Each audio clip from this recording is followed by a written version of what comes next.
You know what? The intro screen for this game actually looks pretty cool. We got some cool looking guys, we got some cute girls, almost reminiscent of an actual RPG. You know what's important though? Blade XLORD?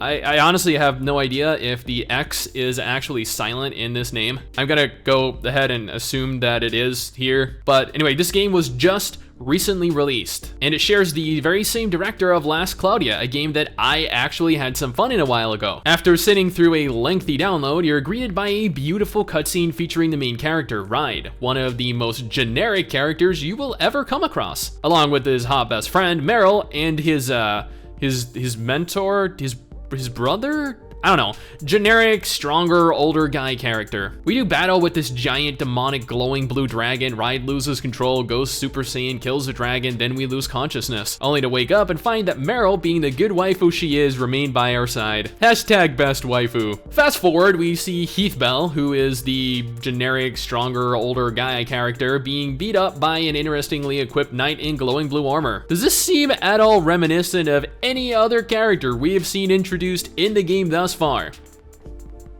No? Just me.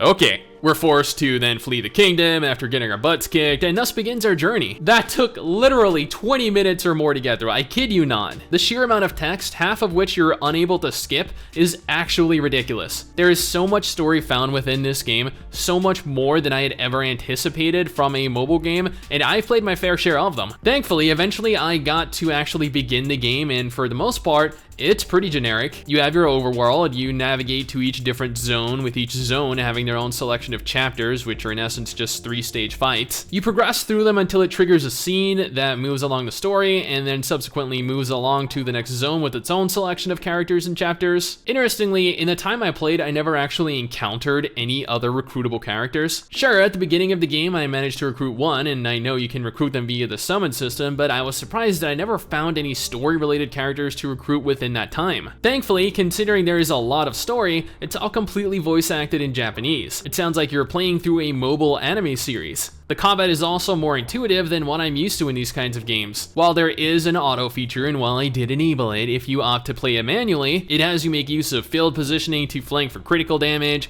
combos, individual skill, and item windows. The special effects were great, the animations themselves were fantastic, but this was pretty good. It was honestly better than I'd expected. I still prefer my RPGs to be less of a spam this zone for 20 chapters, and more of a freely explore this large open world kind of game. But that is just my opinion. My first impressions of the newly released JRPG. What do you guys think though? Does this look like something you'd be interested in? Let me know down in the comments below and let's talk about it. Anyway guys, that is it for me. Thanks for watching. Hopefully you enjoyed the video. Don't forget to subscribe for more content like this, and I'll see you all next time. Peace.